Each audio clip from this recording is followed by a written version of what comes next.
Qui m'a fait on a bien compris que le 17 c'était une journée assez tendue. Le 18 vous devez aller à Dolisie, vous arrivez au péage de Mengo et là vous ne pouvez plus passer. Quelle était exactement la situation? Il est vrai que Zana TV a couvert cet événement en live. Vous étiez en face de qui? Si vous me dites que le 17 vous étiez en face d'éléments incontrôlés, est-ce que là vous avez affaire à des gens qui sont contrôlés, qui vous empêchent de passer pour aller vers Dolisie? Mais c'est ce qui est surprenant, c'est que le 17, il arrive ce qu'il arrive à Dolisie. Il y a violence.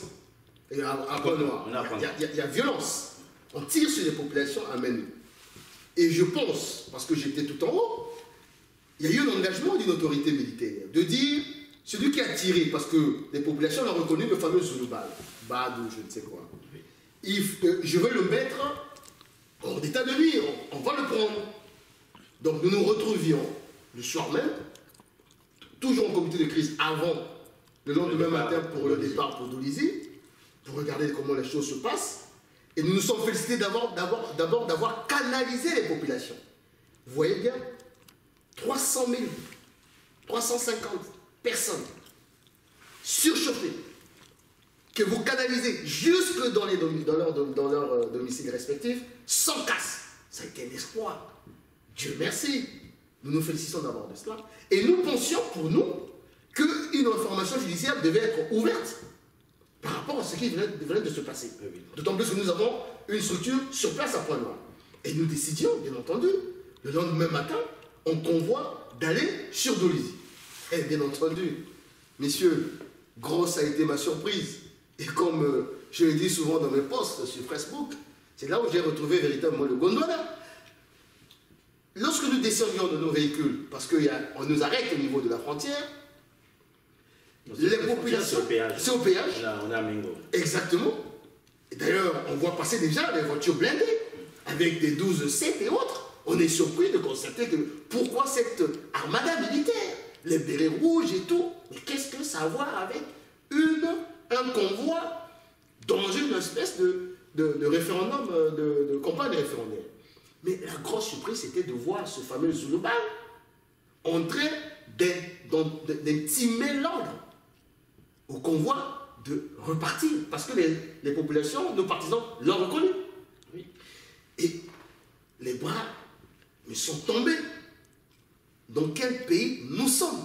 Voilà quelqu'un qui a commis la veille et qui se retrouve le lendemain à gérer une compagnie, une unité, pour nous empêcher de sortir. Qu'est-ce qu'on vous dit concrètement, Guéma Fimba? On nous dit, je me souviens, ceux qui étaient en contact avec les militaires, ils nous disent, non, non, ça n'a rien à voir avec nous, nous avons reçu les instructions, vous ne passez pas.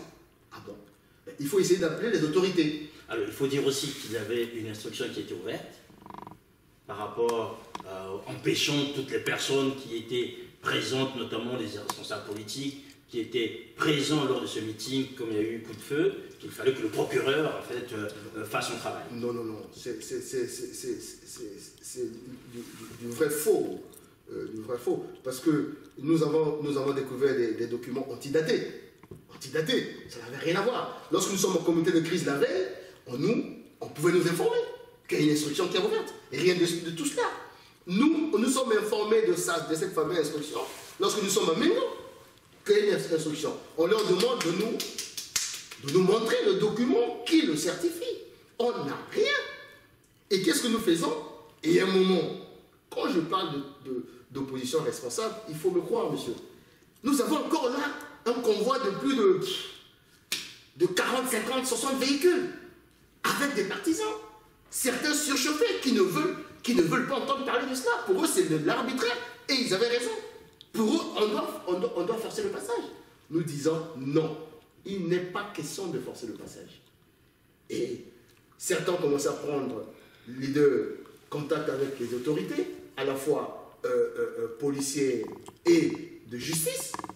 Et nous avons décidé, collégialement, de repartir sur Pointe-Noire dans l'attente du retour de ces autorités. Et vous arrivez au rond-point de Vonvon, juste au quartier Picou, comme je ne connais pas très bien le Pointe-Noire, exact. Au rond-point de Vonvon, pour ceux qui connaissent ce quartier-là, et là vous êtes bloqué. On nous empêche de voler. Et là, par une espèce de réflexe patriotique. Messieurs, lorsque je dis à mes amis qui sont de l'autre côté du pouvoir que lorsque le peuple vous a dit non, n'insistez pas, ce n'est pas le fait du hasard. Monsieur Sir Makosso, nous avons été surpris de constater une mobilisation spontanée des populations à Kouikou qui venait de partout. De partout. Juste le fait d'avoir appris de bouche en oreille au téléphone que la délégation de l'opposition était bloquée de manière arbitraire à Kouikou. Et ça finit quasiment en émeute. Mais ça finit en émeute pourquoi? C'est là où je vous dis que j'ai passé les moments les plus sombres depuis que j'ai commencé cette vie politique. Nous avons en face de nous des hommes en uniforme, en armes, lourdement armés, qui se mettent, au lieu de circonscrire et de nous expliquer pourquoi nous empêche de sortir, ils ont commencé à ouvrir le feu. Je vous dis que si je vous mime la scène, vous n'allez pas croire. Nous étions comme net na film, comme on dit en lingala. On se cachait derrière les véhicules. J'ai fait une prière pour dire c'est peut-être mes derniers jours. Mais je serai mort du bel mort. Parce que je défends l'intérêt général, parce que le combat est noble. Voilà ce qui se passe. On ne sait pas qui donne les instructions. Ah ben, par contre, vous avez reçu, il y a eu une instruction qui a été donnée, c'est de vous laisser partir. Aux alentours, en début de soirée, il y a eu un mot qui a été griffonné tout simplement, sur un bout de papier. Tout simplement, effectivement, c'est que ce que vous dites. Vous partir. Et j'ai pris soin, je suis en train de dire que nous avons été précédés par l'honorable Moussodia et le notaire maître Bouboutou, moi et le président Oba Blanchard. Nous nous sommes retrouvés, je pense, au commissariat ou bien au tribunal. Et c'est de là, en arrivant, qu'on voit l'honorable Moussodia et Bouboutou sortir avec ce fameux document antidaté, on ne sait pas trop. Mais tout est-il que pendant cette période, il y a des coups de fil mais on se rend compte que on ne sait pas qui dit quoi, qui dirige quoi. Autant un colonel va vous dire « Ah, mais on ne sait pas pourquoi on vous bloque ».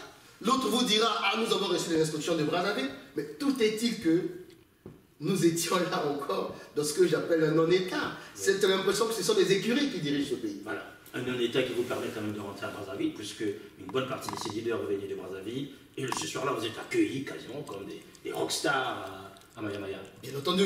Mais un non-État, ce n'est pas une faveur qu'on nous laisse partir de Brazzaville. Ils ont subi la pression du peuple. Le peuple, c'est comme l'eau.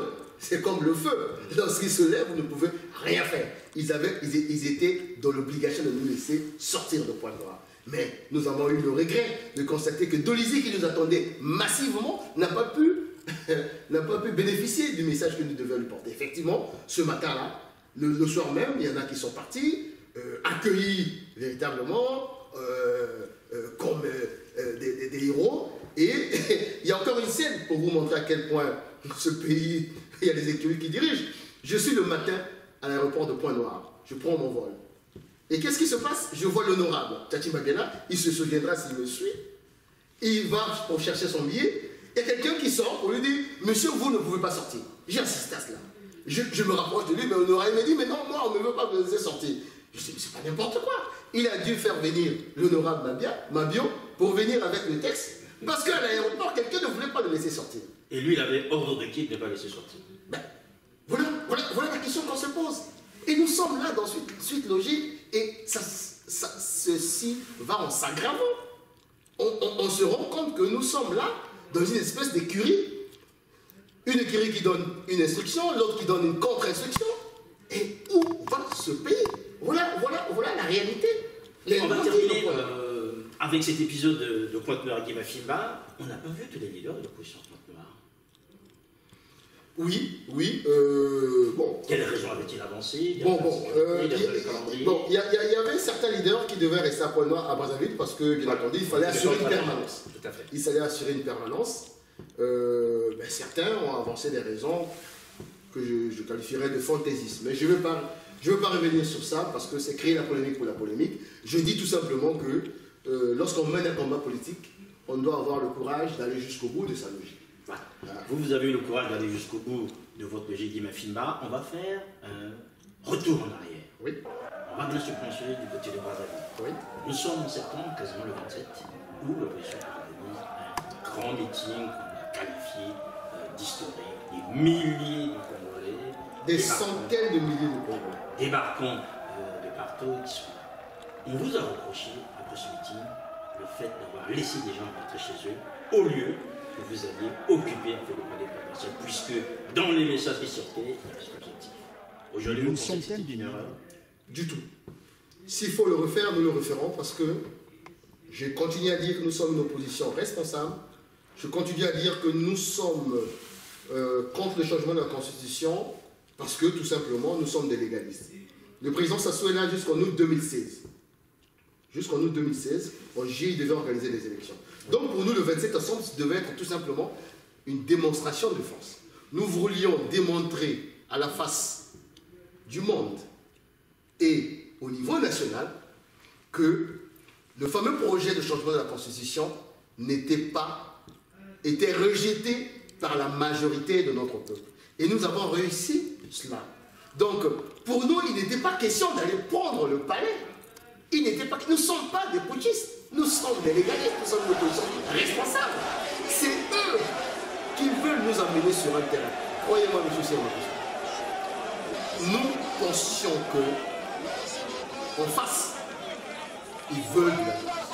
Ils veulent de la justice. Nous ne voulons pas de la justice. Pourquoi voulez-vous qu'au cours d'un meeting, on aille prendre un palais? Nous attendons tranquillement les élections. partisans étaient quand même choqués à blanc. Absolument, absolument, absolument. Mais peut-être que nos partisans, les Congolais, dans leur ensemble, connaissent mieux celui qui dirige le Congo aujourd'hui. Parce que la raison n'habite plus le pouvoir actuellement. Peut-être que les gens pensent là. Mais nous sommes des hommes politiques. Et l'homme politique ne peut pas s'engager ou engager son peuple dans des chemins où, sans issue. Mais croyez-moi, ce n'est pas du tout une espèce de lâcheté ou une espèce de compromission, du tout. C'est juste l'éthique de responsabilité qui nous guide jusqu'à présent. Mais croyez-moi aussi que cette éthique de responsabilité a ses limites. Parce que malgré toutes les preuves de bonne volonté que nous avons démontrées depuis pratiquement une année, on a l'impression qu'en face, nous avons des buts. On a l'impression qu'en face, nous avons un pouvoir autiste. On a l'impression qu'en face, nous avons une espèce de gouvernance par défi.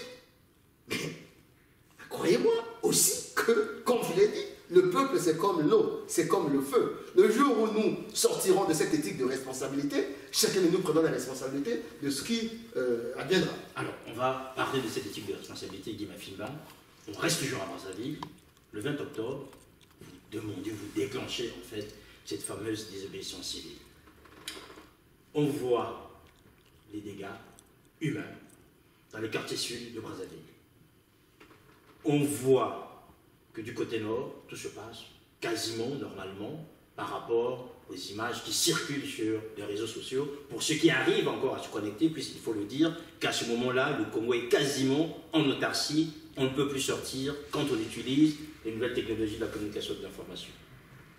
Guy Mafimba, des leaders de l'opposition responsables, sauf qu'on n'en voit aucun derrière les jeunes.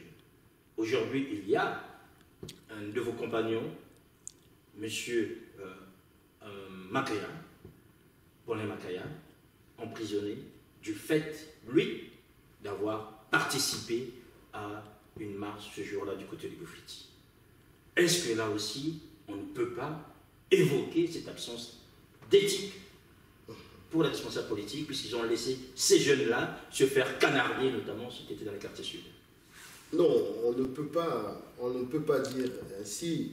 Si nous étions dénués de toute forme d'éthique, je vous ai dit tantôt que le 17 octobre, nous aurons pu demander aux populations de prendre le contrôle d'un certain nombre d'édifices publics. On ne l'a pas fait. Nous étions là. Si on était dénués de cette espèce d'éthique de responsabilité, lorsqu'on a commencé à canarder à Lumumba, on n'allait pas aller sur la place de Lumumba, quasiment à la merci des tireurs embusqués. Non. Ce qui se passe le 20 est véritablement une tragédie. Mais une tragédie parce que nous avons en face, comme j'ai dit tout à l'heure, des gens qui ont perdu la raison, toute forme de raison. Je le résume tout simplement. Nous avons appelé à la désobéissance civile exactement. Mais lorsque nous appelons à la désobéissance civile, nous sommes organisés en conséquence. Alors, pour répondre à votre problématique, pourquoi dans la zone nord, il n'y a pas eu cette espèce d'engouement et autres? Mais cette information est inexacte. 2 ou 3 exemples. Est-ce que vous savez qu'à Gongoma, aujourd'hui, il y a des partisans à Gongoma qui sont toujours incarcérés du côté des plateaux à l'Ekada? Vous ne le savez pas. Parce qu'il y a eu des barricades. Parce qu'il y a eu des échauffourées à Gongoma.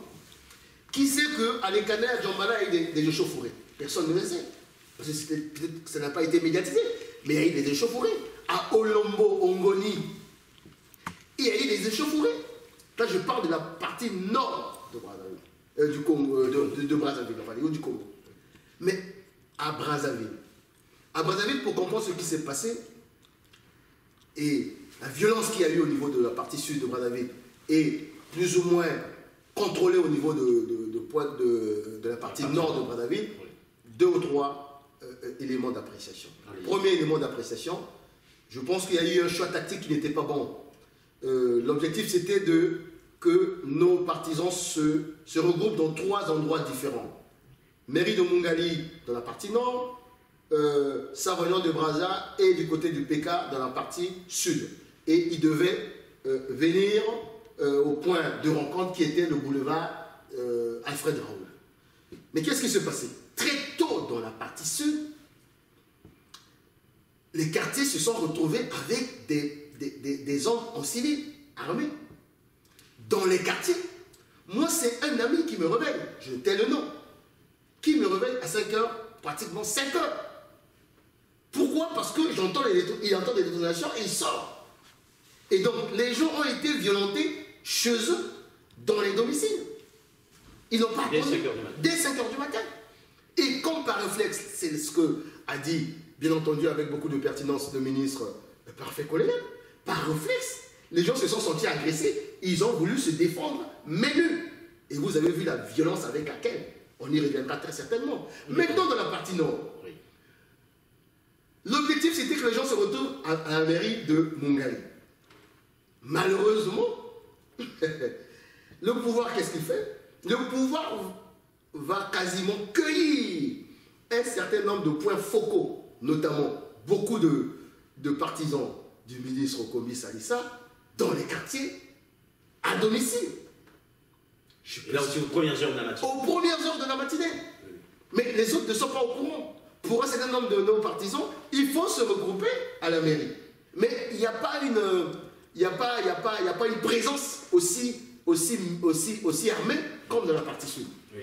Et ce qui fait que lorsqu'ils arrivent à la mairie de Mungali, mais la mairie de Mungali est déjà quasiment pris est sous le contrôle des éléments incontrôlés, la police, tout ce que vous pouvez imaginer comme force. Donc ça signifie qu'il m'a fait que comme la force. Police anglaise est bien informée. Mais parce que ce n'était pas quelque chose que nous avons caché. Nous avons dit ce que nous devions faire. Par exemple, je vous dis que nous ne sommes pas des putschistes. Nous voulions démontrer le 20 aussi que ce pouvoir est minoritaire, que ce projet n'est pas apprécié par le peuple. L'objectif pour nous, c'était de faire 3 fois plus que le 27, le 20. C'était tout simplement cela. Mais eux, ils ont pris ça comme une espèce de vouloir aller prendre le pouvoir. Donc, pour continuer ce qui s'est passé dans la quartier nord, les gens qui venaient par séquence à la mairie étaient obligés de se disperser. Mais croyez-moi, vers 10 h, 11 h, c'est à partir du rond-point de Mungali que les échauffourées ont commencé. Ont commencé avec une brutalité policière inimaginable. Moi qui vous parle, j'étais là. J'ai rencontré ce jour-là les bongos. Nous nous sommes retrouvés là, sur l'avenue des Trois Martyrs, en train de se dire, mais pourquoi ils nous agressent? Et il y a quelque chose qu'il faut dire aussi, monsieur. En quittant Brazzaville, moi j'ai pris connaissance d'une liste des cadres partisans de l'opposition qui devaient être enlevés ce 20. Et je fais partie de cette liste. Et je connais même la milice qui a été constituée pour cela. Et cette milice est financée par le fils du chef de l'État. Je pèse mes mots. Mais qu'est-ce que, si on n'était pas, si nous étions dans nos maisons respectives, qu'est-ce qu'on devait devenir ce jour-là? Alors, Guy Machimba, vous nous dites aujourd'hui que Denis Christophe Sassou Nguesso finance une milice. Ben, écoutez, lorsque c'est dans mon quartier, j'ai vu des jeunes payer 10 000 francs. J'ai vu des jeunes payer 10 000 francs. Et ils sont encadrés par un certain nombre d'acteurs, anciens Cobra. Et qui avaient pour rôle d'enlever un certain nombre d'acteurs politiques. Mais nous sommes des acteurs politiques, nous ne sommes pas des hommes en armes. Et je le dis, je le précise. S'il faut aller en justice, on ira en justice. Je connais des jeunes dans mon quartier, derrière ma rue, qui ont été recrutés pour cela, pour ces sales besognes. Bon, on ne peut pas vivre dans un pays comme ça. Et voilà dans quelle atmosphère nous avons vécu ce vin. Mais nous n'avions pas l'objectif d'aller casser quoi que ce soit. Nous avions l'objectif de faire un travail politique, de démontrer que le pouvoir, le projet est minoritaire dans le pays. Pourquoi diable on crée des milices? Mais qu'est-ce qu'on avait reproché à M. Lissouba, au président Lissouba? On a créé des milices. Ces milices sont toujours disposées à être réactivées. Et on sait qui finance ces milices. 10 000 francs par jour à cette époque. Je ne sais pas s'ils ont fini. Et je suis disposé à donner des noms. C'est pour vous dire dans quelle atmosphère nous avons vécu. Et de la partie sud, monsieur Sirmakosso, c'est ce qui est scandaleux. Scandaleux, le monde opératoire qui consiste à balancer des gaz lacrymogènes d'un hélicoptère. Ça m'a fait penser à l'Irak, avec Saddam Hussein, lorsqu'il balançait des gaz sur les populations kurdes. Mais c'est un monde opératoire non conventionnel. Au nom de quoi on peut faire comme ça? Lorsque ce vieux de 85 ans, le père de M. Bonazebi, meurt parce que suffoqué par ces gaz lacrymogènes, est-ce que vous pensez que ce ne sont pas des crimes imprescriptibles? Est-ce que pour le pouvoir on peut faire comme ça? Mais nous ne sommes pas des hommes armés. Ils ont beau chercher, beau fouiller. Et pour revenir à votre deuxième question, les leaders, oui, mon frère Paulin était effectivement dans la rue. Mais croyez-moi, monsieur, nous n'étions pas des gens... Il y a des choses qu'on ne peut pas dire. Pourquoi on a embastillé M. André Komissa Issa? Pourquoi on a embastillé Parfait? Est-ce que tous ceux qui, comme leader, peuvent vous dire où ils étaient ce jour-là? Mais on devait aussi avoir la capacité de se fondre dans la foule pour éviter qu'on vienne nous prendre. Je vous ai tout à l'heure révélé l'existence des listes où on pouvait enlever des gens, où on voulait enlever des gens, quitte à les envoyer de vie à trépas. Voilà la triste réalité. Donc, avant de loin comme ça, de fois, d'accuser ou de juger, il faut avoir les éléments. Nous avons vécu une barbarie.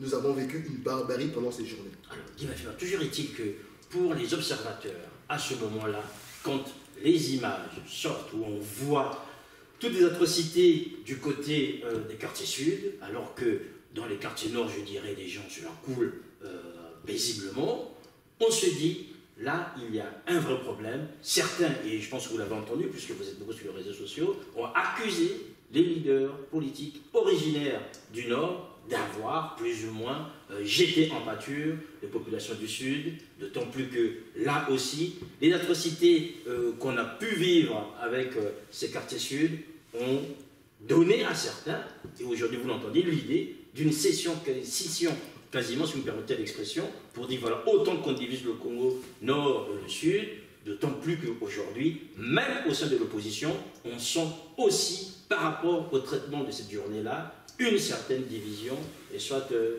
une certaine en fait, manière d'amener les autres à l'abattoir. Mais écoutez, c'est une thèse qui est à la fois une thèse malheureuse et je dirais même fantaisiste. Pourquoi je le dis? Parce que je ne sais pas quel est un leader qui peut se considérer comme un leader du Nord ou du Sud. En tout cas, de ma génération, je ne vois pas ça. Hein? Je n'ai jamais entendu M. Komissa Issa dire que je suis un leader du Nord ou M.